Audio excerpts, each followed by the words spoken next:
Ladies and gentlemen, one starts to think about the global success of organizations like IKEA, the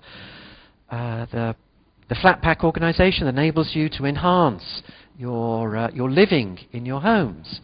We can start to go through this definition. Brand is a cluster of functional. We start to think about IKEA. First and foremost, it really is the way that we're enabling you aesthetically to do something. The functionality is a nice simple form of functionality. And emotional values. Well, emotional values here very much, my self-expression through the way that I've augmented my flat, my home. I'm now making a statement about myself. Maybe I'm trendy. I don't know. Functional and emotional values. Enabling there we see IKEA to make a promise. A promise may be concerned with trying to add. We promise that we're going to try to add to the pleasure of life for you.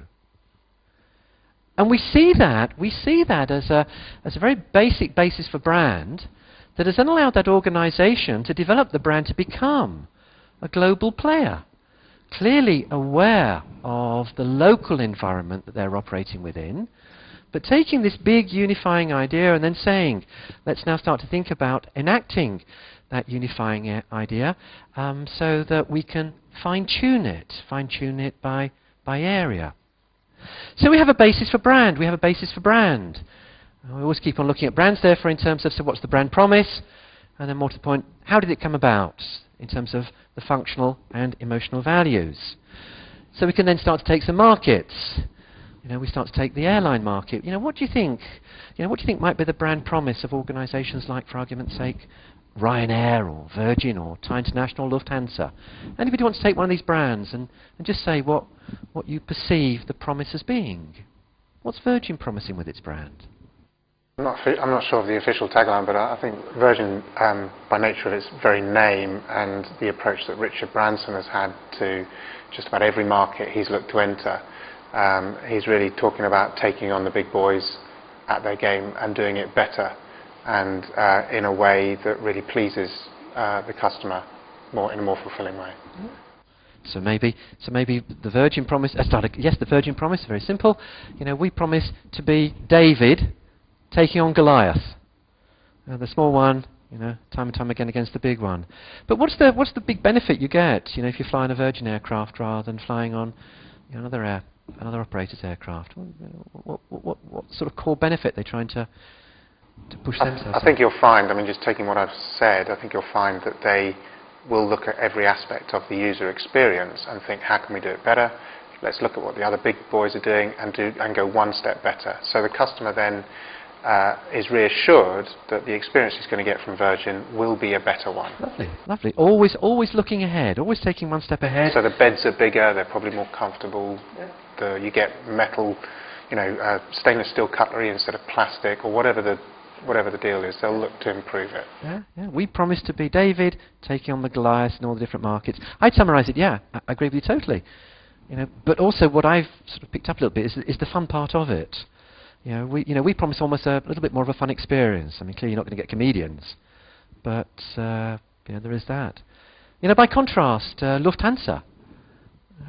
What might Lufthansa's promise be? By contrast, we promise punctuality.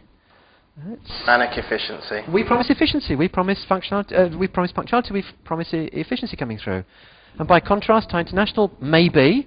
We promise serenity. By contrast, if one uses metaphors, again, Thai might be silk, the other airlines might be steel. One's much more emotional, humanistic, others maybe a bit more functional in terms of what's going on. It's very interesting how those two play to their international qualities, the kind of German efficiency versus the kind of serenity of a country that's conscious of Feng Shui. And again, we go back therefore to culture, because company culture and country culture interact and support each other if one uses it in a way. You were stereotyping countries earlier on, and you were then drawing the inference from it. And we see some markets, which markets do brands deliberately play upon country culture? Forget the airline market now. Which other markets come to mind where country culture? Automotive and white goods. Automotive, white goods. Give us some examples. Fantastic, lovely. Well, you mentioned them earlier. People like BMW, Audi, and so on in the automotive sector, and people like Miele, AEG in the white goods sector. There we start to see it. The perfume sector, same sort of thing coming through again. The clothing sector. IT. In the IT domain, is country culture used? Make some form of differentiation? So like the I'm a Mac or I'm a PC. I'm a Mac versus I'm a PC, yeah. I've seen some analysis a few years ago very much upon IBM being East Coast side of the States, more formal, more structured. Apple, being more West Coast of the States, warm, slightly different, relaxed approach to what's going on. I love the way it comes through in drinks. So you've got like Belgian beers, but I particularly wanted to just make reference to the idea that Boddington's goes one step further and talks about the cream of the north, and therefore creating more of a local translation. In a world again where brands are trying to become much more global, it's a basis for differentiation by then playing upon a point of interest. So we've got a basis there for starting to say, gosh, we can now start to understand a bit about what brand is. But why do we brand? Why do organisations, be they service, be they not-for-profit, be they B2B, why do organisations put significant resources behind developing this concept called brand? Why do they do it? To give something a product or a service an identity. Because they're able to give an identity, so people can then start to far better understand what's going on. Yeah. So it's to give a basis for understanding the belief system that the organisation holds. But at the end of the day, why do people spend all this money on branding? Relationship. So they build a relationship. In other words, what you're doing is you're reducing your costs ultimately. It's people keep on coming back, they keep on retrying because the relationship may be a favourable relationship. Through that, therefore, you're reducing your marketing costs. And what's happening to your bottom line? What do brands do to your bottom line? I often think about how brands actually help you realise the asset value of your business.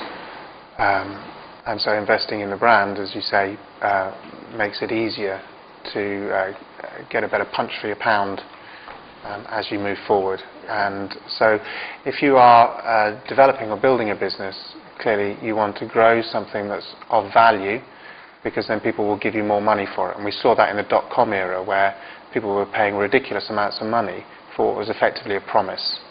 Yeah. Also, I think the word greed comes through, but that's another matter. But your point is, you want to, as you put it there, get more power behind any form of currency that you're using to promote. I think that what brands often do is actually reduce friction in the marketplace. It makes it easier for people to say yes, so that it becomes a no-brainer purchase. And that does, as Mark says, increase the value of the business. I mean, 85% of the value of quoted companies is actually intangible. It is due down to the brand. Yeah. The days of looking at tangible versus intangibles now is so important indeed in terms of what's going on. But as you said, what it's doing is it's building the value of the company. It's building the value of the company. So, brands they reduce resistance, to use your term there. To my mind, brands really build confidence between parties. At the end of the day, you can look at buyer behaviour in both business to business and business to consumer, and at the end of the day, managers and consumers have got the same problem, and that really is risk. Perceived risk. A brand is a trust mark. People then start to say, I've now got confidence in this, I've got trust in it. And through that trust, there's a lack of resistance, you've now got a much smoother basis for building a relationship.